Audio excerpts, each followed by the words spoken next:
Welcome into Full Throttle, the Presidio Group's automotive industry podcast. I'm your host, Jason Stein, Managing Director at Presidio, and we're covering the deals, data, and dynamics shaping the automotive retail industry.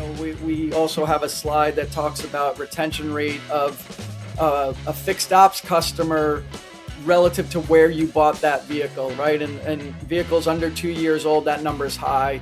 You know, when you get to 5 years, it's 50%. When you get above 5 years, it's a third, right? So think about that. Basically, 7 out of 10 customers that bought a vehicle from you, trusted you enough to buy a vehicle, aren't coming back to your service bays. And I think that's a great opportunity, whether it's mobile service. I like the mobile service idea. It doesn't take up a ton of capacity in terms of service base for low margin or, fixed pay kind of, brake jobs, oil changes, stuff that you really don't want to tie up a bay for. And we're covering the deals, data, and dynamics shaping the automotive retail industry. You could say Kevin Tynan has had an interesting summer. As Presidio's Director of Research, Kevin's just come off a stretch of 5 state dealer associations in 10 days. Kentucky, West Virginia, Rochester, Louisiana, and Virginia. And he's bringing the same message he's been delivering on stages all spring and summer. The easy money on new vehicle front-end gross is over, and the smart money is pivoting hard into fixed ops, used, and F&I. In this episode, we dig into where SAR really stands once you strip out the artificial demand spikes from tariff pull forward and the EV tax credit expiration, and why Kevin would rather see a boring organic 15.8 million unit market than another headline-grabbing number. We talk average transaction prices and the massive and underappreciated opportunity sitting in the used vehicle segment relative to Carvana's outsized market cap. We also talk the fixed ops retention numbers that should be keeping every dealer principal up at night. And we close with China. Export surges, built-in overcapacity, the Volkswagen plant closures rattling Germany, and Senator Bernie Moreno's pointed take on what it all means for the U.S. market.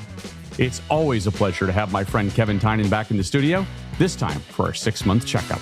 Let's get into it on Full Throttle. Hi, I'm Kevin Tynan, and this is Presidio's podcast, Full Throttle.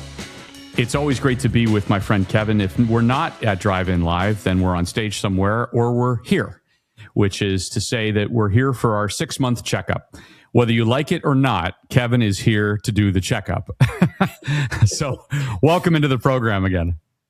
Thanks, Jason. Not too much probing, I promise. No, there'll be none of that. And our dental hygiene is great. All other checkups aside, everything is totally fine. But that leads us to the question of where the market is. Where are we in the market today, Kevin? You have been out and about. You've been everywhere. How many state associations in the last 10 days? No, four in 10 days. In the last 10 days. Okay. And it was 5 states, there was a couple joined together. So 5 different states in 10 days. Yeah. Can you rattle them off for us? Where were you? Kentucky, West Virginia, the Rochester, New York, which obviously is not a state, but it might as well be. Some big dealers there. I was at Louisiana dealers and the Virginia dealers. Well, wonderful. Thanks to our friends at all those associations for having you as a speaker. What was your primary message? Yeah, and this is something that we've been talking about for a while, really from the point of peak front-end gross margin on new vehicles. I've been saying, okay, be prepared for what's next. And I feel like we're right in the heart of that, and that we're in this stretch now where there are not a lot of real organic catalysts for the new vehicle market in terms of volume or price increases. And what that means is maybe a stagnation in the revenue pool in new vehicle. But what I think that does is it gives dealers the opportunity to start or intensify that pivot and say, okay, where are we going next? Whether it's the numerator or the denominator, either we're going to drive revenue in other business units, and or we're going to drive down expenses and keep more of that gross margin in those other business units.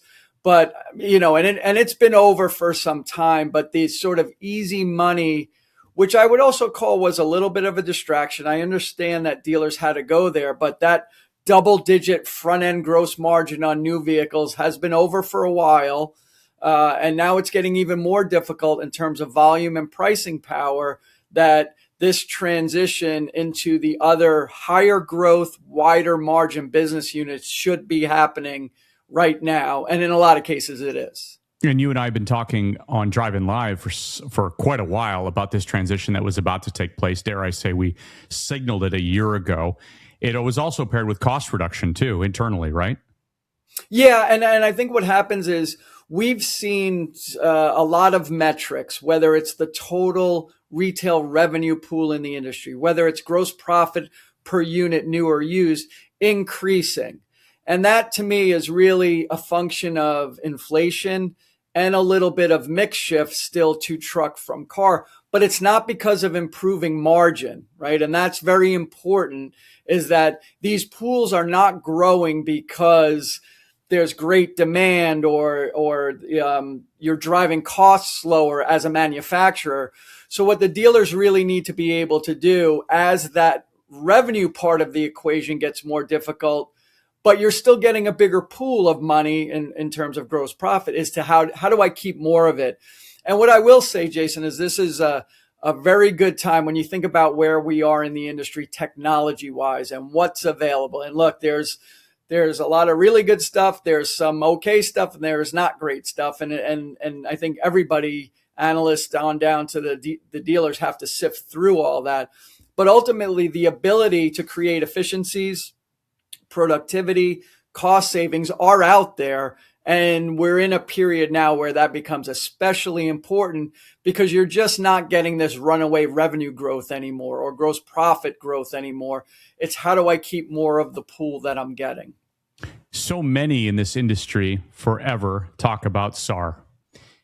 What's your view on SAR? And I know you've shared this with guests in your audience over the course of this spring and now into summer. Where are we on it? Yeah, look, and I think we're about to get another number there. We'll probably be in the high 15 for the year to date, which compared to last year is off. But I didn't love last year's seasonally adjusted rate, right? And if you look at that chart there, look at the 17.8 and 17.3. Those are exciting numbers, but they're not good, right? And for a lot of reasons, you're pulling ahead a lot of demand, because look what happened there in subsequent months. We get this dip. So the comparisons in 2026 to 25, especially through the spring, were very difficult, and artificially so. They didn't need to be that way. That's the tariff pull forward. Yes, right. And then later in the year, you can see where we have August and September. EVs. Those are the EV credit expiration, right? So we had this 4-month period where we had this sort of artificially stimulated demand, which pushed us to a 16.3. And I didn't love that coming from a 15.8 in 2024. I like this much more organic. Let's be a 15.8 million unit market going forward. Let's see consistently increasing average transaction prices, and we'll grow the revenue pool that way. I just don't like when third parties, be it the government or even automakers, start throwing money at SAR to drive this big number. Usually you'll see that when inventory starts to run a little bit out of control, at least from the automakers. And we haven't had that. We've had reasonable inventory levels. Production has been somewhat constrained, and not all of it is disciplined by the OEMs. There's chip issues and materials costs that are inflating, right? So it's keeping supply at a reasonable level relative to demand, which supports pricing and margin. So again, I think we're in a good place as far as that goes, but it's, for lack of a better term, it's a boring place, which to me means, okay, start to look at some of these other business units as the driver of earnings and revenue, and, sort of get in position to be in position for this transition as it continues. So much talk about average transaction prices. You just mentioned it. What's your window into where we are with ATPs? Yeah, good. Look, I think obviously as we're 49,000, and you can see right where in the last chart we had SAR with really difficult comparisons, the 2026 bars are higher in every month this year so far than the 2025 bars. And I would expect that to continue, but where you're going to give it up is in that volume number. So when I do the year to date, and we'll be getting new data really soon, we're maybe 2.5% off the total revenue pool, but not because of pricing, because of that volume comparison that we had that was difficult last year. And given my druthers, I would rather see it this way. I'd rather see healthy pricing with a little bit less or a little bit more organic volume levels. I feel like volume is something that you can just throw money and margin at it and make the number whatever you want to be. Doesn't make the industry healthy. Where I feel like consistently rising transaction prices are the better way to grow the industry. A lot of talk of growth and opportunity in the used space. What's your perspective on the used market? We've seen an absolute roller coaster, as is usual for the used market. But where are we with used, Kev? Yeah, look, the used market is interesting, and this is a chart I put together because talking to a lot of dealers at the events that I was at in the last 10 days, I had a lot of them come up to me and say, we don't really, and not that Carvana is a big part of my presentation. I don't think I mention them at all. Maybe in the Q&A it'll come up. But, dealers will say, like, we have a lot of things going on, even in the used vehicle business unit, and Carvana is not something on our radar. So I looked at it like in the big picture scheme of things. And when you look at the used vehicle market, and this is registration, so the total there is somewhere in the high 38 million units, right? So more than twice the size of the new vehicle segment. And if you look at that the gray portion of it is what the franchise dealers get. So 13 million roughly used vehicle sales from the franchise dealer base, and Carvana is still, 600,000. So in the scheme of things, not a big player. I think we get caught in some of the media attention, the market valuation, a $68-70 billion, and then the closest full line dealer group is probably 10-11 billion. So there's this disparity in terms of market capitalization, and it throws it off in what their position really is fundamentally in the industry. But I think, Jason, that what is interesting to me about the used vehicle segment being so large, right, and that's about 34% for the franchise dealer base, is that opportunity, right? So they're getting 13 million out of 38 million. And the other thing that I like about that is that what the used vehicle segment can turn into, right? That's F&I customers. And when you think about the insurance part, and warranty part of F&I, there's opportunity there. And maybe that's for every product that you're selling on a used vehicle is, I don't know, $500, maybe $1,000 in GPU for the dealership. You're creating a fixed ops customer, right?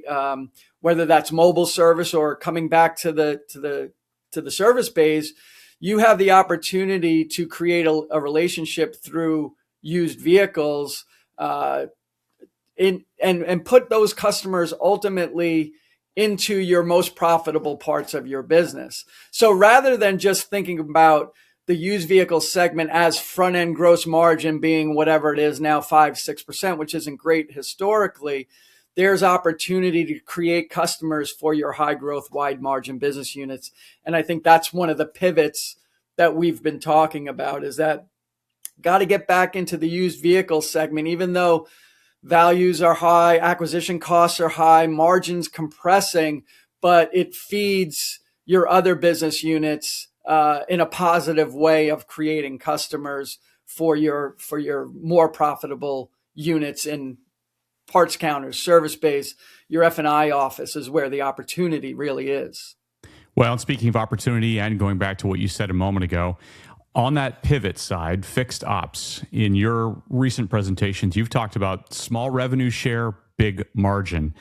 And you show some interesting stats, parts and service gross margin of public dealership groups, fixed operations gross profit per dealership, repair orders per dealership. There is real opportunity here, right, Kevin? Yeah, and look, let me just start from the highest level, right? And what I've been saying is we have in the U.S. the oldest fleet in history at 13 years. We have the largest fleet in history, over 300 million registered vehicles, and we're driving more than we did before isolation in the pandemic period. So our miles traveled are actually above what they were in 2019. So we've resumed that growth trajectory on miles traveled. So when you put all that together, there's a great opportunity. And by my estimate, the franchise base is probably getting about a third, maybe a little bit less, of the U.S. auto care revenue pool. And again, right, this is your 50 to 60% gross margin business. And if you think about it, every percentage point of market share is $6 billion to the group at a 55% gross margin clip, right? So that's where you want to be. And in that data, and I show it in my presentation, repair orders even, right? We're seeing declining on customer pay, increasing in warranty. The last 2 years have been 29 million unit of recall population, number of vehicles, not the number of recalls, but the number of vehicles that are encompassed in that recall count is significant, right? So that business is there and it will always be there.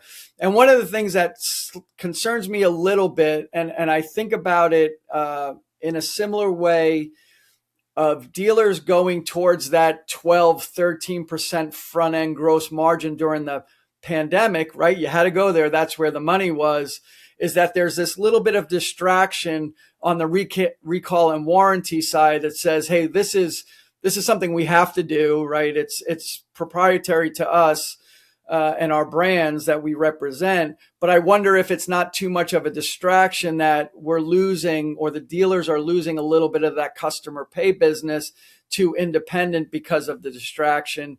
And I won't call it easy money, but the obvious money of the recall and the warranty work. So would like to see a little bit more retention. We also have a slide that talks about retention rate of a fixed ops customer relative to where you bought that vehicle, right? And vehicles under 2 years old, that number is high. When you get to 5 years, it's 50%. When you get above 5 years, it's a third, right? So think about that. Basically 7 out of 10 customers that bought a vehicle from you, trusted you enough to buy a vehicle, aren't coming back to your service base. And I think that's a great opportunity, whether it's mobile service. I like the mobile service idea. It doesn't take up a ton of capacity in terms of service base for low margin or, fixed pay kind of, brake jobs, oil changes, stuff that you really don't want to tie up a bay for. So I think there's a lot, and again, the technology comes in there where there's opportunity to grow that customer pay side of the business because it is the bigger pool, much bigger pool than it would, as big as recall and warranty is. Customer pay is even bigger. We can't let you go without one of your big pillars that you talk about when you are addressing state associations, and that's China. And I asked this question on the heels of some of the latest news that China's exports of passenger vehicles surged this spring as most car makers inside the country push to really extend. And there's been a domestic slump in China that most people wouldn't know about. It's last month, exports of passenger cars from China jumped about 85% from the year prior. And at home, passenger car sales in China dropped about 25%. So, competition among Chinese car makers is fierce, to say the least. At the Beijing Auto Show this spring, 1,450 vehicles were showcased. There's a lot of models that are coming. And of course, our neighbor to the north, Canada, has now opened the gates, and there's 49,000 vehicles for now allowed into the country. And a lot of legislation and a lot of talk about limiting Chinese access, and now Polestar is in the news. So give us your view, the one that you've shared with state associations on China and where we sit in America today. Yeah, and look, those auto shows in China are unbelievable with the number of vehicles, and you go back years and they were probably very different. Everything looked like a copy, and now it's very different there. But you got to understand, Jason, there is a ton of capacity built in China for automobile manufacturing. I've heard numbers as high as 55 million vehicles of capacity built into China, which, to put that number in context, there's probably 90 to 95 million sold worldwide, right? So we're talking more than half of the world's total demand. That capacity exists in China. So what happens is when you get a slump in domestic demand, those factories are still running. Those products have to go somewhere, and that's where the export surge comes from. Now, some countries are letting them in. Some, like ours in the U.S., are not, right? But that's what has to happen, at least from their perspective, is if we can't absorb that production here, we have to push it into these other markets. And it's also very different too, if countries, and I think if the U.S. is heading down this road, if it is the only road, which would be to say, build your factories here, employ our UAW, reinvest your profits, share your intellectual property, build and export, but you can't import. And if they come into the country some way, and at some point in the future, that way, it changes the cost structure, right? Of their advantage of building in China, where all the capacity exists, and just sending it to these markets. So I think pushing back in that way, not only is it protecting the dumping of vehicles in the U.S., I think it makes it a less attractive business proposition for Chinese manufacturers to say, well, the advantage is gone if we're hiring the UAW, if we're building the factory there, if we're reinvesting in your markets.